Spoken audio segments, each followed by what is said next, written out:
అయితే first of all ఏంటంటే ఎవరైనా సరే అంటే నేను మంచిగా బతకాలి, నాకు మంచిగా ఉండాలి. ఓకే. ఆఫ్టర్ దట్ వాళ్ళకి కావాల్సినంత దొరికిన తర్వాత ఏదో పేదవాళ్ళకో లేదా ముస్లిం వాళ్ళకో ఏదో సహాయం చేస్తాడు.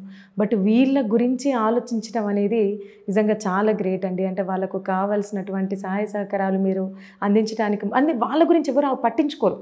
ఇప్పుడు వాళ్ళు వచ్చిరా మనకు కావాల్సిన పని వాళ్ళు చేసిరా, చేయకపోతే 4 తిడతారు అంతే. అంతేగాని వాళ్ళ మంచి చెడు అనేది అంటే ఒక కుటుంబ సభ్యుల్లాగా మీరు ఆలోచించడం నిజంగా అంటే చాలా గ్రేట్.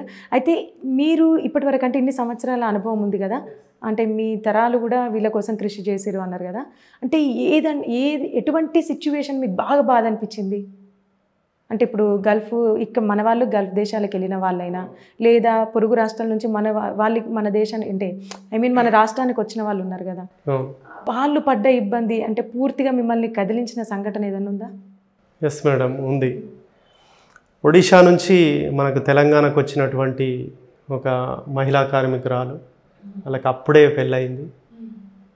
భార్యాభర్త మన కాడికి కరీంనగర్ జిల్లా గంగాధర మండలంలో ఇక్కడ పనిచేయడానికి వచ్చారు.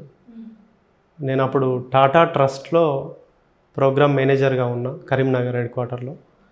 బ్రిక్లీన్లో వచ్చేటువంటి వలస కార్మికులకు మేము మంచి ఇప్పుడు చెప్పినటువంటి సౌకర్యాలు కల్పించడానికి మా ట్రస్ట్ ఓనర్లతో మాట్లాడడం, యజమానులతో గవర్నమెంట్ ఇనిషియేటివ్స్ ఏమున్నాయి చూడడం, మరియు వీళ్ళకు కూడా సెన్సిటైజేషన్ చేయడం, కార్మికులకు కూడా. ఇట్లాంటి దాని మీద మేము బాల కార్మికులు ఉండకుండా పిల్లలకు అక్కడనే వర్క్ సైట్లో ఎడ్యుకేషన్, క్రష్ అక్కడనే అంగన్వాడీ డెవలప్ చేయడం, ఇవన్నిటి మీద వీళ్ళకు హెల్త్ ఇంటర్వెన్షన్, ఆరోగ్య క్యాంపులు అక్కడనే పెట్టడం, ఇదంతా ఒక ప్రాజెక్ట్ లాగా మేము చేసినటువంటి సందర్భంలో భార్యాభర్త వాళ్ళతో చాలామంది వచ్చారు.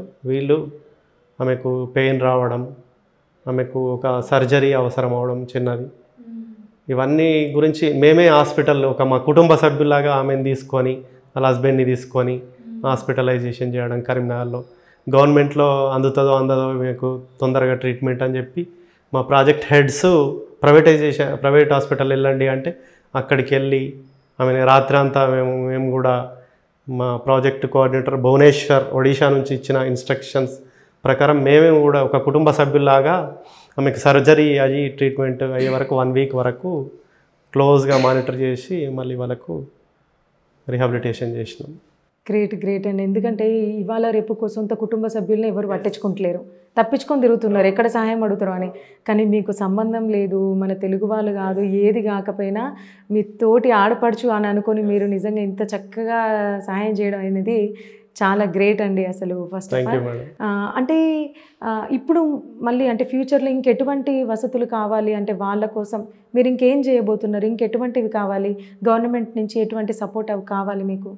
అంటే కొంత ట్రేడ్ యూనియన్గా మేము చేస్తాం, అవగాహన సదస్సులు నిర్వహించడం, ట్రైనింగ్స్ ఇవన్నీ కాండక్ట్ చేయొచ్చు కొంత ఆర్గనైజ్ చేసి.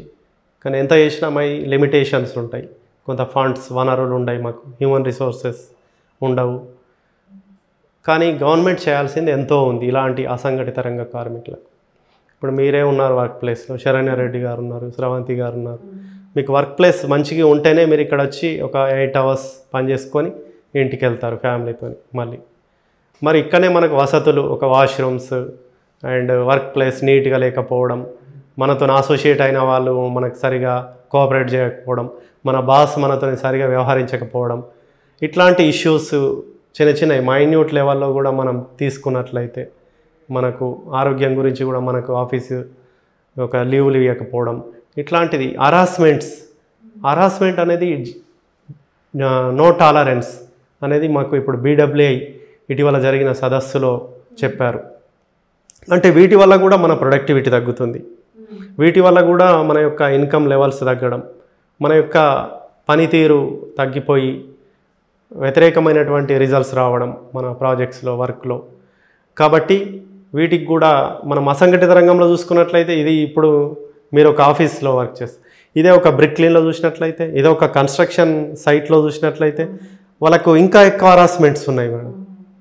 వాళ్ళకు పని ఇచ్చేవాడు, వాళ్ళ మేస్త్రి, కోవర్కర్ వాళ్ళ మీద వేధింపులకు గురి చేయడం, వాళ్ళని మహిళల్ని, పిల్లల్ని మీరు చూస్తారు అప్పుడప్పుడు. ఇటుక బట్టెలు ఎట్లా జరిగింది, కన్స్ట్రక్షన్ సైట్లో అట్లా జరిగింది, ఆ రాష్ట్రం వ్యక్తి ఈ అమ్మాయి మీద ఇట్లా చేసిండు వాళ్ళ ఇంటి పక్కన ఉన్న అతను ఇట్లా చేసిండు, వాళ్ళు చూస్తే ఇట్లాంటి వర్కర్స్ క్లాస్ వాళ్ళు అయి ఉంటారు.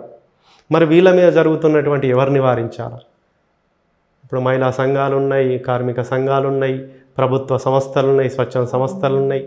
వీళ్ళందరూ విమెన్ వర్కర్స్ గురించి కానీ, సేఫ్ వర్క్ ప్లేసెస్ గురించి కానీ ట్రైనింగ్ ఇవ్వడం, వాళ్ళకు పోస్ట్ కమిటీస్ అంటున్నారు. కమిటీ ఎక్కడికి వెళ్ళాలి, ఎక్కడ కంప్లైంట్ చేసుకోవాలా, మరి ఎలాంటి కంప్లైంట్ ఇవ్వాలి, దానికి అక్కడ ఎలాంటి మనం సమస్యను సాల్వ్ చేసుకోవాలి, మరి నెక్స్ట్ ఏ కమిటీకి వెళ్ళాలి, ఇవన్నీ మనకు కాంపెన్సేషన్స్ ఏమైనా ఉన్నాయా, ఇవన్నిట్ల గురించి కూడా పోస్ట్ కమిటీస్ అనేటివి పనిచేయాల్సినటువంటి అవసరం ఉంది. మరి అందరికీ వర్క్ ప్లేస్ అనేది మంచిగా ఉంటేనే వాళ్ళు వర్క్ చేయగలుగుతారు, లేకపోతే అక్కడ వర్క్ చేయలేరు.